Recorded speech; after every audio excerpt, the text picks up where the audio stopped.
This is the Best or Worst podcast. And now, here are your hosts, Koji Stephen Sakai and M. Martin Mapoma. Hi, welcome to the Best or Worst podcast. This is episode 25, and I'm Koji. And I'm Martin. And we are here with Martin. Do you want to introduce? Drum roll. Anna. Bondoc. Anna Bondoc. But before we get to our guest, I just want to check in real quick with you, Martin. How are you doing? You know what? I'm good. Actually, I'm good. I can always tell everybody, as a man who hates to leave the house, I feel like I've been training for this moment my whole life. I hate I'm spinning in the living room like Julie Andrews in The Sound of Music in that field. I'm like, the walls are alive. I'm the exact opposite. I'm just like, I need to go. I told my son today, I'm like, we're going to the mountains on Saturday, Sunday. I'm gonna find a place that nobody's at, and I'm just gonna go. You sound just like my husband. I can't handle this anymore. I'm going crazy. That's because Matthew lives in the mountains. Well, I've gone a couple of times already. But we have a guest, so let's not spend too much time on ourselves. Let's get right into it. Anna, she's got that free account. We have a free Zoom account. We can't get into it. We want to make sure we have enough time for you guys. I know, because Anna rocks. Okay, Anna, why don't you tell us a little bit about yourself? Okay, yeah. I am a naturalized American citizen. I was born in the Philippines, 1969. And currently I live in Los Angeles with my husband and daughter, who's a teenager. And I've been many things. I've had an eclectic run, but I'd say the through lines are I've been an educator, a teacher of literature and art, and I spent the last 5 years being a fine artist. And I did start and have a failed design studio because I launched it in 2008, right at the recession. So that was one of the worst days or worst years. But otherwise, I am just hanging out, living the California life, originally from the Midwest, grew up in the Midwest, didn't quite fit in there. And super happy to be in Cali right now, especially, I gotta say. Oh, I bet. None of us fit in well in the Midwest. I know you're from right around the corner from where I was. Ooh, man. Right. That's correct. You know, actually, is Ohio the Midwest? Kentucky sure as hell isn't. Ohio is the Midwest, sir. Well, yeah. Kentucky isn't. It sucked. But Anna, I just want to say, she's an amazing artist. So, but you teach literature as well? Thank you. What kind of literature do you teach?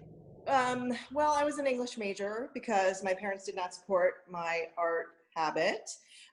So I've taught middle school, mostly middle and upper school English. And then I thought I wanted to teach art, but to be honest, I think it's not all of art, but you sit around watching other people make art. And I wanted to do that on my own. So I mostly design abstract art and patterns. I am sort of a pattern-minded person. I do not draw things. I draw repetitive things, almost geometric. I think I have secretly a mathematical mind, which made my dad happy, but I didn't do anything good with it. I'm a teacher too, so I teach writing. Oh. But what do you teach? I teach screenwriting. Oh, I'm a screenwriter. So I love teaching though. I love watching the kids do it over and over and over because I do too, but I watch them do it as well.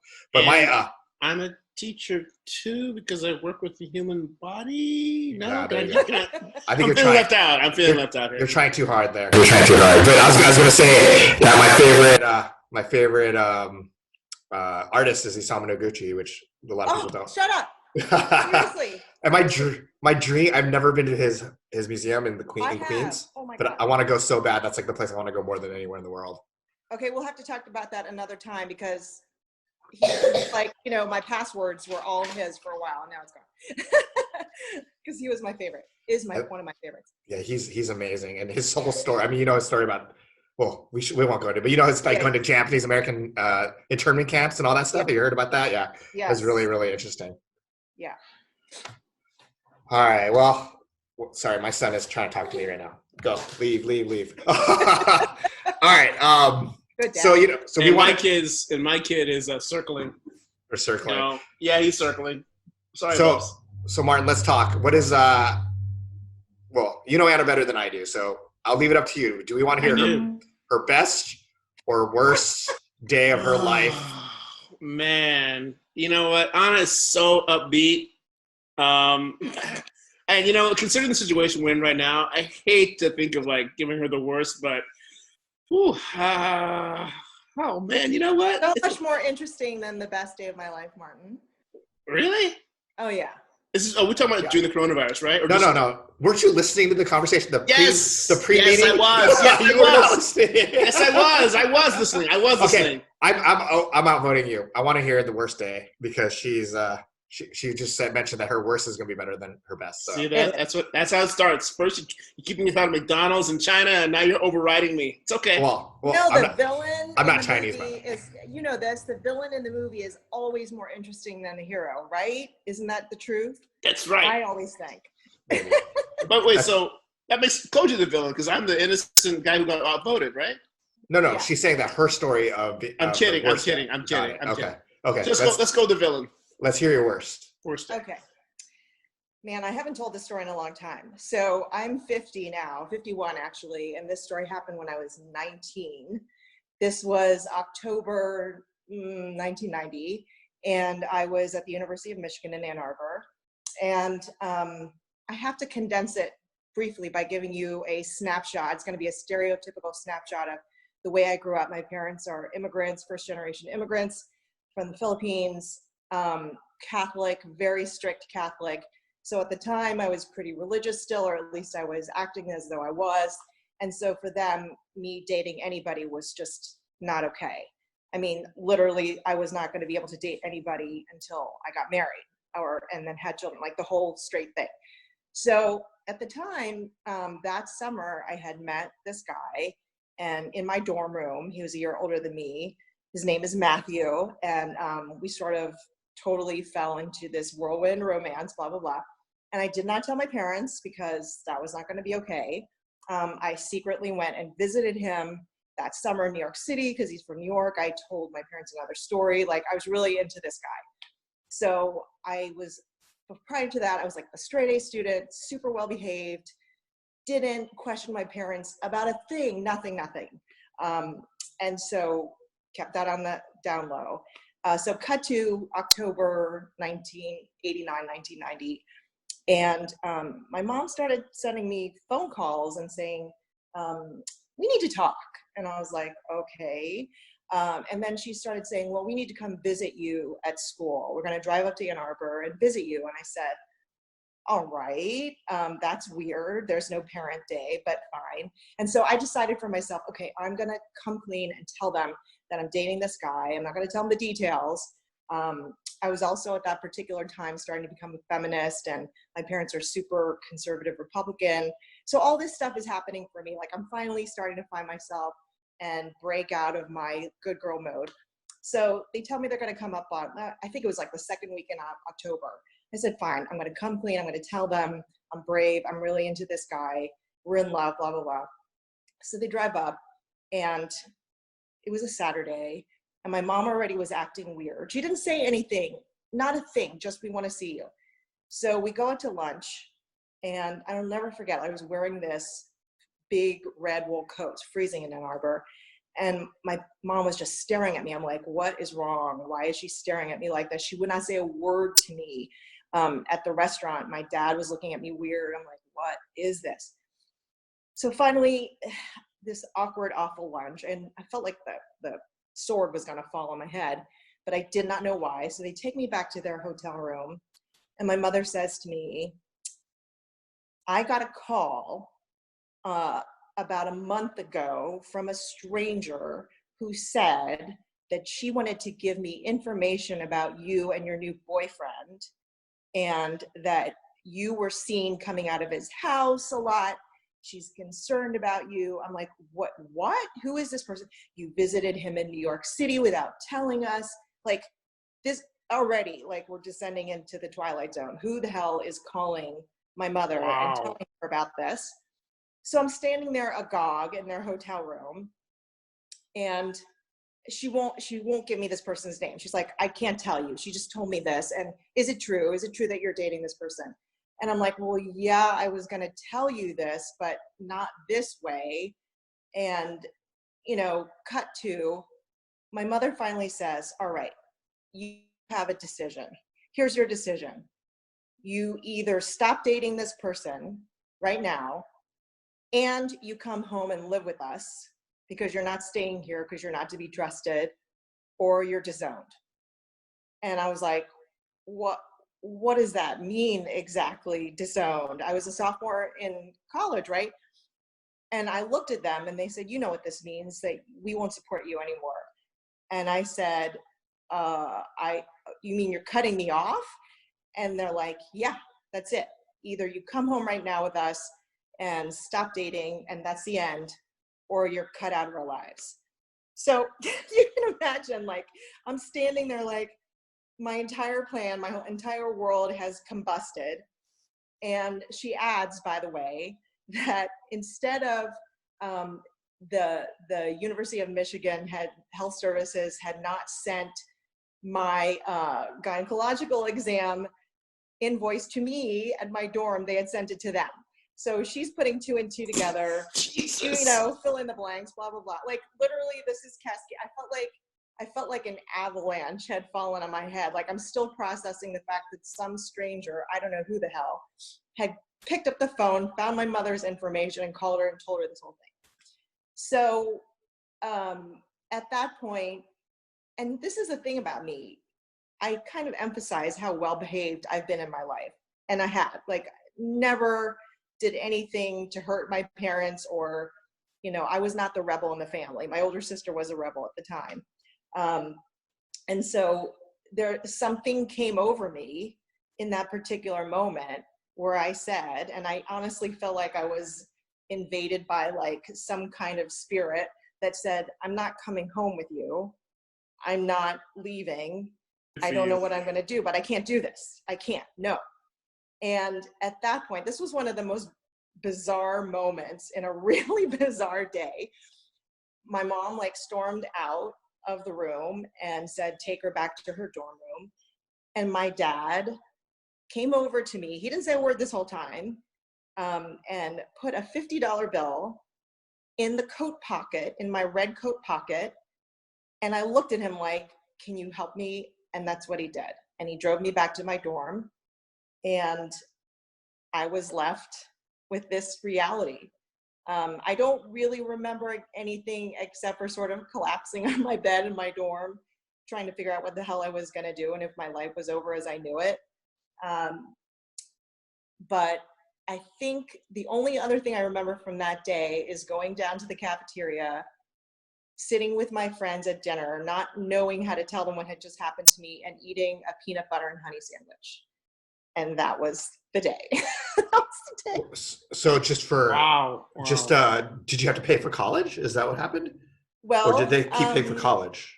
Because you were at University of Michigan, right? Yeah. Which is a great school. I mean, they can't just, wow, go ahead. So it cascaded a little more after that. I dragged myself to the dean. Well, first thing that happened is I dragged myself to the Office of Scholarships. And the thing is, my dad was a doctor, so he was making too much money for me to go on, scholarship, literally. And so I would have been taking money. I felt bad. I would have been taking money from somebody who really needed that money. And they said, well, it's really hard for you to get in-state tuition, and your dad makes too much money, so he has to divest himself of declaring you as a dependent. And my dad wouldn't do that. And I did not want to. Why not? He wouldn't respond to me. That's a whole other story, but I think he just couldn't cope with what had just happened. So what I did was I went to the Dean of Literature, Science, and the Arts. And I'll never forget, he was this really old guy, and he had socks and sandals on. There's some weird details I remember because I was so stressed out. And I begged him, I said, here's my situation. I have been a really good student. I don't deserve this financially, but I really want to finish college. I don't want to be a waitress for the rest. I don't want to wait 2 years to become state, resident. And he said, there's no more money left. Just no more money. Nope. The coffers are dry. And I was desperate. So I went back to him, and I was not that kind of person, by the way. I was one of those like, oh, I don't want to make trouble. Blah, blah, blah. And finally he said to me, okay, look, write me an essay and tell me why you need this. And so I wrote the entire thing. I just wrote them the truth. I wrote them the true story. I told them about, I think my politics at that point were really changing. And I just, in a way, it forced me to reckon with like, this was coming. Something like this was going to happen. Either that or I was going to become no one. I was going to completely subvert any of the truth of who I really was. So in a funny way, like writing that essay helped me, and I submitted to them. And I mean, it was a blessing in a way because they gave me the scholarship. They had seen my academic record, thank God, from freshman year. And they gave me the money, and I had to go back every year and beg for more because they always said, not enough still. So somehow I managed between that scholarship and my AP credits from high school. So it did pay to be a grind in high school in this case. I escaped college undergrad with no debt. No debt. Wow. I mean, a lot of other problems, but no debt. A lot of Amex debt and a canceled credit card, but that's a whole other thing. So, and how long did you, I mean, just this has nothing to do with the story, I guess, but how long did you stay with that guy? Just curious, how much longer did it last? She married him. I married him. Oh, okay. So that's great. My husband. Yeah. Yeah, that's so cool. I have a question for you though, Anna. Yeah. So after you didn't come home and you just kept going to school, did your parents lose their mind because of the control thing? Because your mom sounds like, no offense, Yes. sounds like a control freak. And she thought she could bend you to her will. And when you I gave her the just- middle. She was just being Asian, an Asian mom. This is This is a very Asian thing to do. I'm just going to put it out there. Oh, no. It's a very Asian thing to do. Okay, yeah, I get it. Believe me, I was baptized in fire. I get that whole point. I'm just asking for Anna's individual, experience. I mean, your mom must have lost it when you didn't come home. Well, yes. And here's one other bizarro interaction I had with her. I remember Thanksgiving rolled around. This day happened in October, and then November rolled around, and she said, "So when am I going to come pick you up for Thanksgiving?" Because she had always picked me up for Thanksgiving. I said, "You disowned me. I'm not coming home for Thanksgiving." And the first thing she said was, "But what am I going to tell my friends?" And I said, "That's not my problem." Wow. So, That's another Asian mom thing to do, by the way. Yeah, it is. Yes, it is. So just a quick question on the your parents. I mean, have you guys repaired this relationship, or is it still the same way? I know how Asian parents are, and it lasts. So I mean, like, just put it in perspective. Yeah. My wife's family, my wife's parents disowned her when we got married, and it wasn't until my father-in-law died that my mother-in-law met my son, who's, I think he was 8.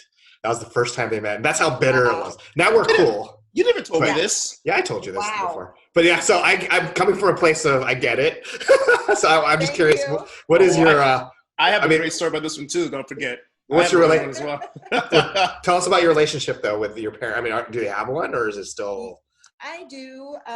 It's gone up and down in all directions, and I would say after that, it took years. I mean, I literally drove home and picked up my stuff and left. I feel like we got divorced. It was very bizarre. Like looking back and having friends who've gone through divorces, it was almost like that.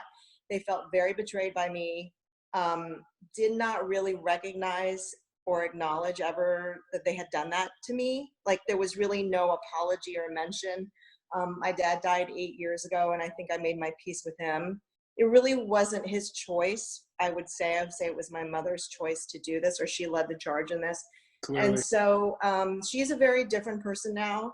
She actually moved back to the Philippines. She'd probably kill me now if she knew I was saying this, but like, I don't have any shame about this. I've been through a lot of therapy about it. People hate to be held accountable. They really do. Yeah. But, I would say the softening started to happen, maybe like Koji, what you're saying. I mean, there was definitely, when Matthew and I got married, there was relief because we had been living together, and she also hated that. But there was relief that at least I was on a quote unquote normal track.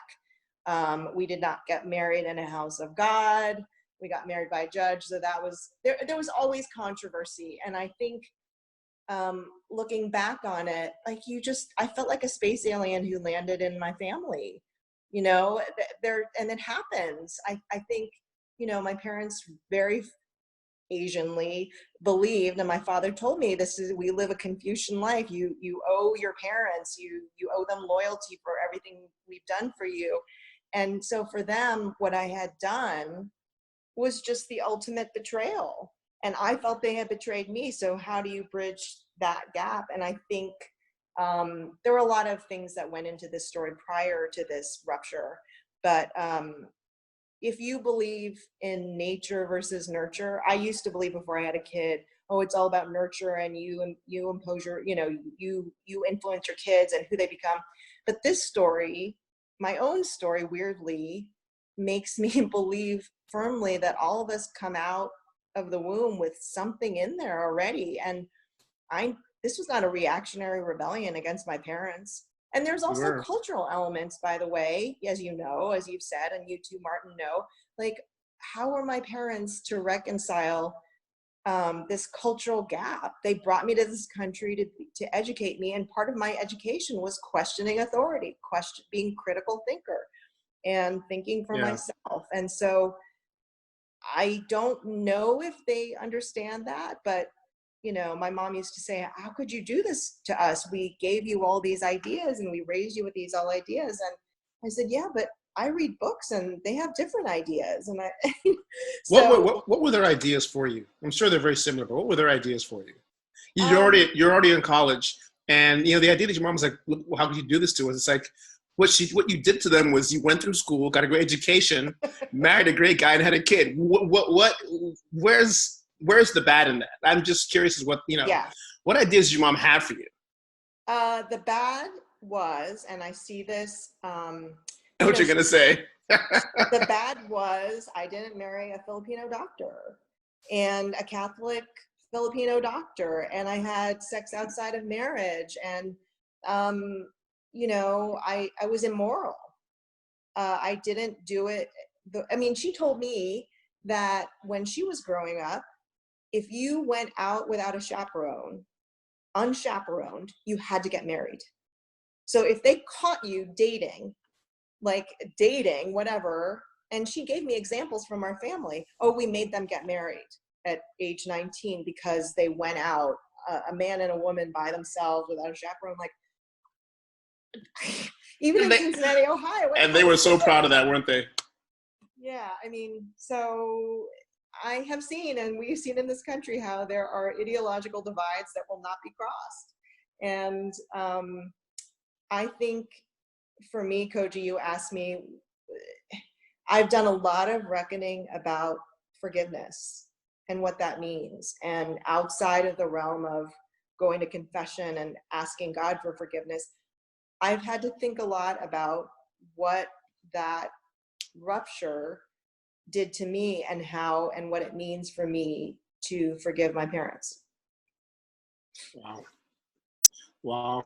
And I know you have a child, so how has this whole experience affected you as a parent, as a mother?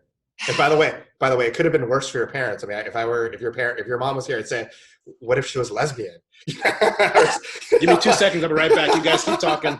Right. There's so much worse things that could have happened. That would have been like the end, possibly. Right? I don't know. I know, at least I'm straight, right? Her head would have exploded. It's hard.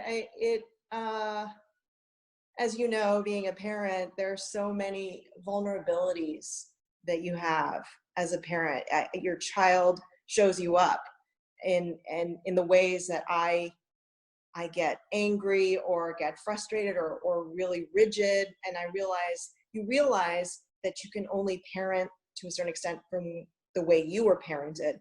And yet I had obviously big questions about the way I was parented. So there are times in which my reaction to my daughter is an old training, and I have to stop and be able to say, wait a minute, is this familiar to me, or is this the right thing to do? for my daughter. I have to see her for who she is. And I am obviously very conscious of what it means to let my child be who she is for real, and not see her as a bonsai tree that I have to clip. Well, it's really interesting because my experience is total opposite. Was that my parents had no rules and zero expectations. As an Asian parent, my mom's from Japan, so it's actually the opposite. As a parent, I've had to learn to be like, no, we have to set rules. There has to be expectations. And so it's always interesting when I talk to other Asian people with like, but obviously most of my Asian friends have opposite experience. Yeah, you're the exception. I'm the exception, but it was actually really, in a lot of ways, it's challenging not to have any rules. Yes. Because it's like on some level you need guidance. Yes. Right. And I just didn't have that in a lot of ways because then it's just weird. It's just very different. But I find the same thing with my kid, having to be able to create like these, because my normal instinct is do whatever you want to do. Just don't get hurt. But then I can't do that because he's 7 or 8 or, so. Yeah. Oh my gosh. He's pretty cool. Yeah. I grew up with, my parents were strict in a lot of ways, but they were also very lenient in a lot of ways too. I remember going out with my friends, spending the night at their houses and, going out with them on Fridays, Saturdays, and I wanted to skip church on Sundays. That was my big thing. So if I could spend the night at my buddy's house on a Saturday night, I was so happy. But their parents knew how much my parents wanted to go to church. So every once in a while they say, "Martin, we got to take you home." And then your mama, she'd go to church, and I was always like, "Oh!" But outside of school, my parents were pretty good. There was always a sense of respect. I mean, I always respected my parents, and they always taught me to respect other people. But as far as boundaries went, they were pretty open. But I wonder, you guys, and I don't know, this is just a theory that I have, because I also have a brother. I wonder if you guys, there's a gender component in here. There's totally a gender component for sure. Because I know my parents were more lenient with my brother. He was much younger. He is much younger than me, but my parents are super traditional, so they just didn't see him dating, you know what I mean, premarital dating. There are different. There's a double standard, and also they didn't fear for him in particular ways that they feared for me and my sister. So I mean, who knows? There's definitely a gender component. I'm sure that if I were a female, that there might have been 1 or 2 roles in my life. but you never really know. I mean, so when you see that, when you see that kind of stuff come out of you, when you talk to your family, do you go the opposite way, or do you try to temper yourself, or what is that like? She's a force of nature, though. I tell you. Yeah, exactly. Your daughter is a force of nature. Martin knows my daughter will not let me. She's my teacher in that way because she came out swinging. Oh man, did she ever? Swinging. Yeah, she's a force. She's the daughter I needed to train me to be a better mother. And I don't go the opposite. I go the opposite in my head sometimes because I'm afraid. I'm almost afraid of the fearfulness that will come out on her. And I think my biggest ally, which I feel like my parents never did, it's sort of that's the one thing I think is bad about traditional Asian parents. They do not apologize. And so for me, if I know that I can say, you know what, I really messed up. I'm sorry. I did not handle that well. I overreacted. It makes it easier for me too, because then I have some humility and I don't have to feel like I have to be the perfect parent, because in some ways, I think I've done a lot of thinking about this. I think the immigrant parent comes here and they already are at a disadvantage. And my dad used to say to me, we have to be better. We have to be better. And I knew what he meant. He didn't have to say them. Yeah. There's some race issues in here too, but there's this fundamental insecurity, don't have an accent, be presentable, be better. And so I think for my mom, with some compassion, I can see how she felt a lot of pressure to find her place here in the States. And part of that was going to be through her kids. And I know she'd go to her grave saying that, and she wouldn't back down off of saying that. We had to make the family look good. And so, but I don't want that. I actually strive, the way I go opposite is one of my big tenets in life, I think, is authenticity, honesty, transparency as much as possible as appropriate. And so with my daughter, I have boundaries and they serve me. They serve, as you said, Koji, like boundaries matter. They are structure. There can't be a free for all. No, that's true. She feels safe within the structure of our house. But also, I will say to her, man, I don't know where that, I got to tell you, I got freaked out about your grades because this is the way I was raised. And as long as she knows the story, I think when we know each other's stories, which is why I love what you're doing, we see so much deeper. Like we only see snapshots of each other, and then we make these short, we don't make appropriate, knowledgeable interactions because we don't know the depth of our own stories. That's good. It's true. I'm always saying, always be kind to people. You have no idea where they've come from. Right. The thing I've said recently is everything we see is cropped. I'm an artist, so I think about that's good. And I think when I see someone who drives me nuts, and there's a lot of that these days, is like, what's outside the crop? What don't I see? What don't I hear? Same for my kids, my spouse, my friends, all of it. Like, and what don't they see about me? Okay. God, this has been great. This has been great, Anna. I'm so glad that we had you on here. This has been awesome. I feel like we should have had Peach on here with you just to get some context. Oh, they would have sparring, man. I know. It would have been. You guys are the top for literally like 3 seconds. Been like, ah! Oh well, Anna, it's been great to have you on. We're getting to the end of our free Zoom. Never gonna get. Hey, tough times out. Exactly. Koji, you there? I can't hear Koji. I lost Koji. I'm so sorry. I was talking without the mute on. But thank you so much for coming. And please, everyone, please rate, review, subscribe to our podcast. This is something that Martin and I are doing on our own buck. And we're trying to talk to people, have fun, get to know each other, get to know something, and get a little bit smarter. And I want to say real quickly that I've been dying to have Anna on for a long time. She knows.